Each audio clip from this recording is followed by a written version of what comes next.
चलो देखते हैं चैप्टर अगला है हमारा जन संघर्ष और आंदोलन। ये अध्याय 5 है एनसीईआरटी का। और ये कौन सी किताब है भैया? ये है लोकतांत्रिक राजनीति पार्ट 2। अच्छा 2 लिखा है, पार्ट 1 का 9 में है, कोई बात नहीं। तो चलिए, पिछले अध्याय में हमने पढ़ा कि लोकतंत्र में सत्ता का बंटवारा क्यों जरूरी है। पिछले अध्याय में आप लोग पढ़ चुके हैं कि भाई लोकतंत्र में सत्ता का बंटवारा क्यों जरूरी है। तो याद है क्यों जरूरी है? याद किस लिए जरूरी है? इससे विभिन्न सामाजिक समूहों हाँ, विभिन्न सामाजिक समूहों के बीच टकराव का अंदेशा हाँ, टकराव का अंदेशा थोड़ा सा कम हो जाता है सत्ता का बंटवारा, ठीक है। और सरकार के अलग अलग अंग, सरकार के कितने अंग? 3 अंग होते हैं ना। हाँ, सरकार कौन कौन से 3 अंग हो गए? विधायिका, कार्यपालिका, न्यायपालिका। सरकार के अलग अलग अंग तथा विभिन्न सामाजिक समूह कैसे सत्ता में हिस्सेदारी करते हैं। सरकार के अलग अलग अंग का मतलब ये हो गया कि उसके जो भी सरकार के भी कई अंग होते हैं, जैसे मान लो कि जिले लेवल पर, और अलग अलग अंग विभिन्न सामाजिक समूह मतलब समाज में रहने वाले अलग अलग बिरादरी के समूह, अलग अलग धर्मों के लोग, ये सब कैसे सत्ता में हिस्सेदारी करते हैं। इस अध्याय में हम इसी पिछली चर्चा को आगे बढ़ाते हुए देखेंगे कि सत्ताधारी स्वच्छंद नहीं है। इस पाठ में आगे बढ़ाएंगे और ये देखेंगे जो सत्ताधारी स्वच्छंद नहीं है मतलब पूरी तरह से पवित्र नहीं है, उनके अंदर खोट है। अपने ऊपर पड़ने वाले प्रभाव और दबाव से मुक्त नहीं रह सकते। अच्छा, कहने का मतलब ये है कि जो सत्ताधारी हैं पूरी तरह से फ्री नहीं है। क्यों पूरी तरह से फ्री हो? अपने ऊपर पड़ने वाले दबाव से वो फ्री नहीं रह सकते, वे मुक्त नहीं सकते। लोकतंत्र में अमूमन मतलब सामान्यतः हितों और नजरियों का टकराव चलते रहता है। लोकतंत्र में किसका टकराव चलता है? हित का और अपने नजरिए का। कैसे टकराव चलता है? नजरिया बदलता रहना, मतलब सरकार का नजरिया कुछ और है और पब्लिक को जो कानून बना के दी है पब्लिक का नजरिया क्या है? कुछ अलग है। जैसे अभी देखो आप, जो नोटबंदी हुई थी उसमें सरकार का नजरिया अलग था, सरकार कह रही थी फायदे के लिए हुआ है, और जो विपक्ष पार्टी थी विपक्ष का नजरिया क्या था? अलग था। विपक्ष कह रहा था नहीं, इसमें जो है बड़ा भ्रष्टाचार हुआ है। और जैसे अभी देखो कि नोटबंदी के बाद जीएसटी आया तो कुछ पब्लिक ने कहा कि नहीं इसका नुकसान है, और सरकार ने कहा इससे क्या है फायदा है। तो लोकतंत्र में हमेशा नजरियों के बीच क्या चलता है? मतभेद चलता है। और क्या चलता है? नजरिए और हित। हित मतलब अपने अपने हित, मतलब कोई कानून किसी के हित में रहता है तो किसी के विपक्ष में रहता है। जैसे कुछ कानून है जो बिजनेसमैनों के हित में है, किसानों के खिलाफ है, कुछ कानून है जो किसानों के हित में है, वो बिजनेसमैन के खिलाफ हो जाएगा। जैसे मान लो भूमि अधिग्रहण बिल, कोई किसान अगर अपनी जमीन नहीं बेचना चाहता है तो उसमें जो कानूनी दांव पेच है, मान लो कुछ हो सकता है बिजनेसमैन के फायदे से बनाया जाए तो बिजनेसमैन को लाभ हो जाएगा, उसे बेचना पड़ जाएगा। अगर वो किसान के हित से कानून बनाया गया होगा तो फिर बिजनेसमैन खरीद नहीं पाएगा, किसान बेचेगा नहीं, तो बिजनेसमैन को नुकसान होगा। तो एक का हित दूसरे क्या होता है? अहित होता है। और एक का नजरिया कुछ और रहता है, दूसरे का नजरिया क्या होता है? कुछ और रहता है। सबका नजरिया अलग अलग होता है एक ही कानून के प्रति। हितों और नजरियों के इस द्वंद्व की अभिव्यक्ति संगठित तरीके से होती है। और ये हित और नजरिया होते हैं, इसके द्वंद्व मतलब फाइट, द्वंद्व माने फाइट होता है, प्रतिद्वंद, द्वंद्व माने युद्ध। तो हित और नजरिए के जो युद्ध होता है, युद्ध मतलब जो टकराव, इसकी अभिव्यक्ति मतलब बोलना। जैसे बताओ टकराव हो, जैसे मान लो कहीं द्वंद्व हो रहा है, लड़ाई, और वो जैसे मान लो कि एक सोसाइटी और दूसरे जैसे 2 समूह है, 2 मोहल्ले के बीच लड़ाई है, आपस में खूब मन एकदम जलन है, लेकिन अभी लाठी नहीं चली है, तो मतलब अभी अभिव्यक्ति बाहर नहीं आई है। जैसे मान लो कि हमसे और हमारे मित्र से झगड़ा हो, हमसे और हमारे मित्र से पट्टी नहीं खा रही है, तो हमारे बीच क्या होगा? एक द्वंद्व चलेगा। क्या चलेगा? द्वंद्व। हम अपने भाव में रहेंगे, वो अपने भाव में रहेगा। लेकिन जिस दिन हम उसको बोल देंगे वो तो क्या हो गई? अभिव्यक्ति हो गई। और पतला किसी दोनों के बीच फाइट हो जाए तो अभिव्यक्ति मतलब व्यक्त करना। तो द्वंद्व भी चलता रहता है, कभी कभी वो व्यक्त होता है, कभी कभी व्यक्त नहीं होता है। व्यक्त मतलब कभी कभी ऊपर फूट कर नहीं आता बाहर वो। तो इसमें है कि द्वंद्व की अभिव्यक्ति संगठित तरीके से होती है। जैसे देखो सरकार और किसानों के बीच क्या चलता है? द्वंद्व चलता है। द्वंद्व मतलब युद्ध, लड़ाई चलती है। और इसकी अभिव्यक्ति मतलब इस बात को बताना कि द्वंद्व है, ये कैसे आता है? संगठित तरीके से बाहर आता है। संगठित तरीके से मतलब जैसे किसान आंदोलन किए थे कि नहीं? तो बताइए किसान का हित और किसान के हित और सरकार के हित, दोनों के हितों में क्या हुआ? द्वंद्व हुआ कि नहीं? और ये द्वंद्व होने के बाद किसानों ने क्या किया? अपनी अभिव्यक्ति अपनी जो अभिव्यक्ति मतलब अपनी बात, ये हमारे हित का कानून नहीं है, अपनी बात बताना कि ये कानून हमारे हित का नहीं है, ये क्या था, किसानों की अभिव्यक्ति मतलब होता है कि स्पीक, बोलना। इसको कैसे बोले किसान, संगठित तरीके से। संगठित तरीके से कैसे, एक यूनियन बनाए और यूनियन के माध्यम से अपनी आवाज़ कहाँ तक पहुँचाए, सरकार तक। अगर ये बताओ, अगर किसान अपनी यूनियन नहीं बनाते तो सरकार बात किससे करती, सरकार यूनियन से बात करती है ना। तो यूनियन जो किसान लोग बना लेते हैं, ये क्या हो जाता है, संगठित अभिव्यक्ति है। ये क्या है, संगठित अभिव्यक्ति। बात समझ में आ रही है। जो यूनियन बन जाता है ये क्या हो गई, संगठित अभिव्यक्ति। किसान जो है संगठित होकर एक साथ बोल रहे हैं एक आवाज में। इसके बाद जिनके पास सत्ता होती है उन्हें परस्पर विरोधी मांगों और दबावों में संतुलन बैठाना पड़ता है। जिनके पास शासन होता है उन्हें संतुलन बनाना पड़ता है। क्या बनाना पड़ता है, बैलेंस। किसके बीच, एक तो अपनी बात जनता से भी मनवानी है, और दूसरा जो विपक्ष है वो ज्यादा जनता के बीच भ्रम न फैला पाए। नहीं पता लगा हम जो है सबको कोरोना का टीका लगवाने जा रहे हैं, विपक्ष कह रहा है अरे इससे कोरोना फैलेगा। तो कुछ लोग कोरोना की वैक्सीन लगाने से भाग रहे थे कि नहीं। मान लो सरकार ने कहा कि हम कोरोना का वैक्सीन लगवा रहे हैं कोरोना ठीक करने के लिए, लेकिन मान लो कि अच्छा हाँ, सरकार कोरोना वैक्सीन लगवा रही थी तो तुम पैसा ले रही थी ना, तो तुम पैसा ले रही थी। तो विपक्ष ने क्या किया, विपक्ष ने आवाज उठाई, ये बताओ हम पोलियो का टीका दिए, सबको फ्री दिए, और तुम कोरोना के टीका से पैसा वसूल रहे हो गरीब जनता से। तो सरकार को बैलेंस करना पड़ा कि नहीं, सरकार ने तुरंत वैक्सीन क्या कर दिया, फ्री करना पड़ा। किसकी वजह से, विपक्ष की वजह से। विपक्ष नहीं होता तो सरकार 200 रुपया सबसे लेती, 200 2000 जितना भी पैसा आता सरकार लेती कि नहीं लेती। लेकिन ये बताओ सरकार ने कोरोना वैक्सीन फ्री क्यों की, क्योंकि विपक्ष का दबाव था।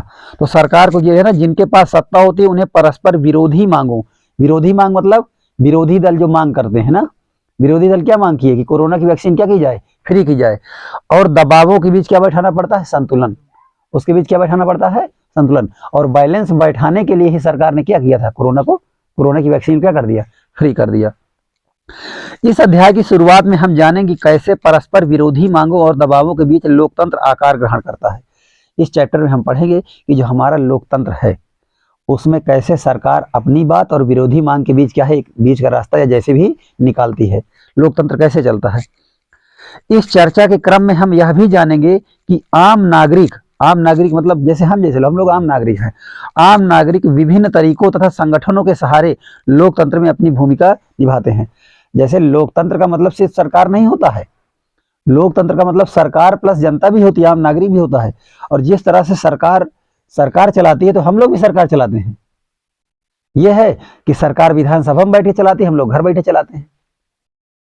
और घर बैठ के नहीं चलाते हैं तो क्या करते हैं, आंदोलन करते हैं, कभी ट्विटर के माध्यम से कर देते हैं। तो ये बताओ, जैसे मान लो कि अभी रेलवे ग्रुप डी की परीक्षा होने वाली थी, सरकार ने कुछ निर्णय लिया कि भाई हम पेपर कैसे भी कराएंगे, 2 पेपर लगा दिया था ना ग्रुप डी में। तो ये बताओ क्या सरकार ही लोकतंत्र को चला रही है, जनता भी तो चला रही है। जनता कैसे चला रही है, जनता सड़क पे आ गई, स्टूडेंट कहाँ गए, सड़क पे आ गए ना। और स्टूडेंट सड़क पे आ गए तो सरकार को झुकना पड़ा कि नहीं। और जब सरकार को झुकना पड़ा तो सरकार ने अपनी मांग क्या कर ली, तो अपनी बात क्या कर ली, वापस कर लिया। तो एक बात बताओ, अच्छा तो आखिर सरकार ने वापस किया तो इसका मतलब इसमें विपक्ष का भी रोल है कि नहीं, आम नागरिक का भी रोल है कि नहीं। तो ये लोकतंत्र को आम नागरिक भी तो चला रहा है। आम नागरिक कैसे चला रहा है, विरोध प्रदर्शन करके, विरोध प्रदर्शन कर दिया और वो जो भी नियम लाए थे उसको क्या करना पड़ा, कुछ दिन के लिए वापस करना पड़ा। और एक रिजल्ट जो निकाले थे ना, रिजल्ट में कुछ समस्या थी, एक ही बच्चे का 3 4 बार रोल नंबर छपा था रिजल्ट में। तो उसमें क्या हुआ था, उसमें भी अच्छा देखो, अगर केवल सरकार चलाती लोकतंत्र को तो बच्चे क्या करते, चुपचाप मान लेते, मानना ही पड़ता। लेकिन बच्चे भी लोकतंत्र चला रहे हैं, बच्चे क्या है, आम नागरिक हैं। बच्चे की सरकार में क्या भूमिका, कुछ नहीं। क्या लड़का कोई सरकार है, लड़का कोई विधायक है, नहीं है।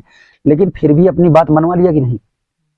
जिस तरह सरकार कानून बना सकती है तो बच्चे भी अपने कानून बनवा सकते हैं, आम नागरिक भी अपना कानून क्या कर सकता है, बनवा सकता है। बस ये है कि उसे अपनी बात कैसे उठानी पड़ेगी, संगठित तरीके से, इकट्ठा होकर। तो लोकतंत्र में आपको ये देखना पड़ेगा कि सरकार कैसे काम करती है और जो आम नागरिक है वो भी उसमें कैसे अपनी भूमिका निभाता है। आम आदमी भी जैसे, तो आम आदमी अपनी भूमिका निभाता है कि नहीं निभाता, निभाता है बिल्कुल। इसके बाद लिखा है कि अध्याय में हम राजनीति को प्रभावित करने के अप्रत्यक्ष तरीके यानी दबाव समूह और आंदोलनों की चर्चा करेंगे। जो राजनीति होती है, राजनीति मतलब चुनाव लड़ना, विधायक बनना, सांसद बनना और सांसद बन के कोई कानून बनाना, ये सब क्या है? राजनीति है। ये क्या है? राजनीति।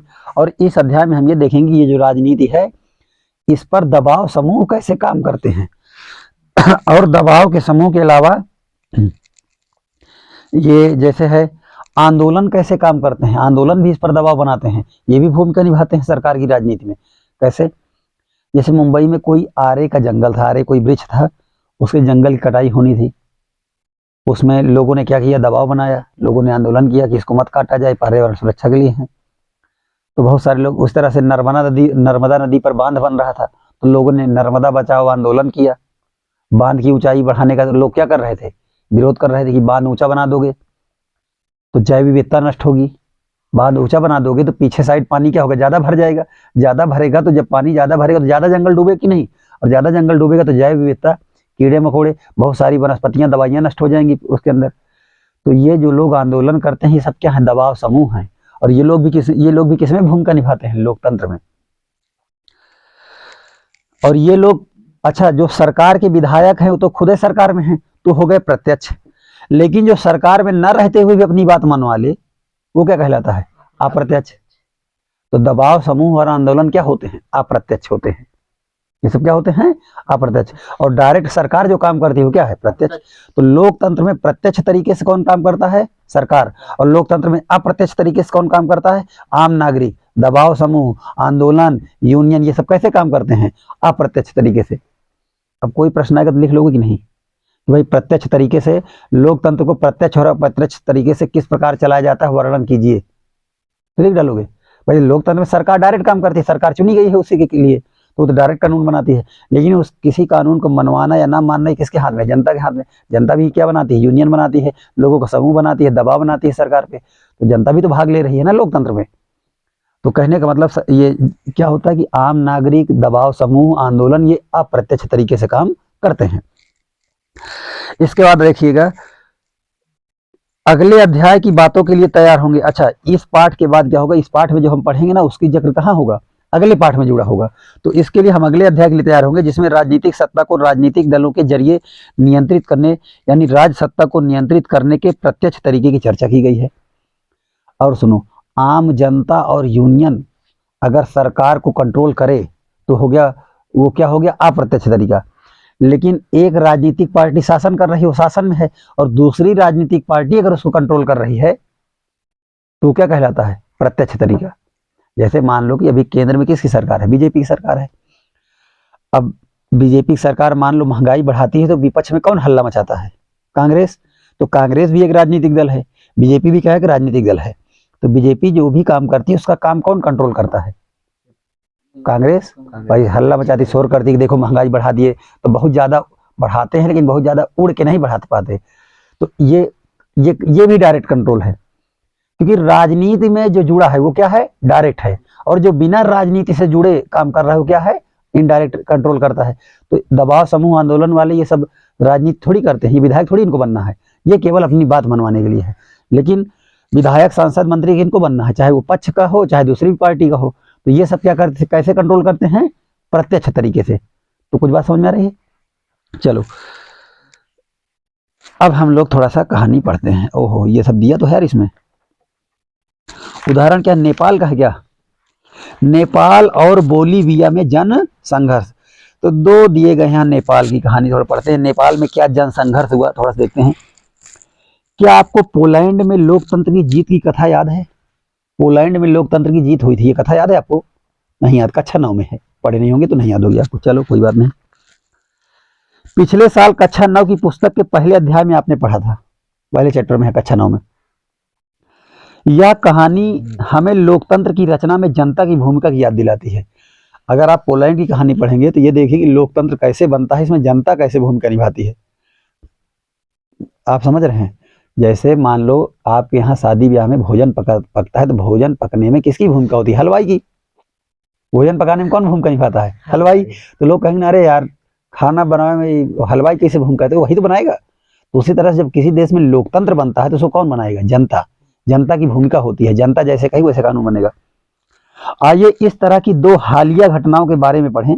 दो घटनाएं हम लोग पढ़ने जा रहे हैं और जानें कि लोकतंत्र में सत्ता का इस्तेमाल कैसे होता है। लोकतंत्र में जो शासन होता है उसका इस्तेमाल कैसे हम लोग पढ़ते हैं। चलो, नेपाल में लोकतंत्र का आंदोलन, तो नेपाल की कहानी हम लोग पढ़ते हैं। सन 2006 के अप्रैल माह में नेपाल में एक विलक्षण जन आंदोलन उठ खड़ा हुआ।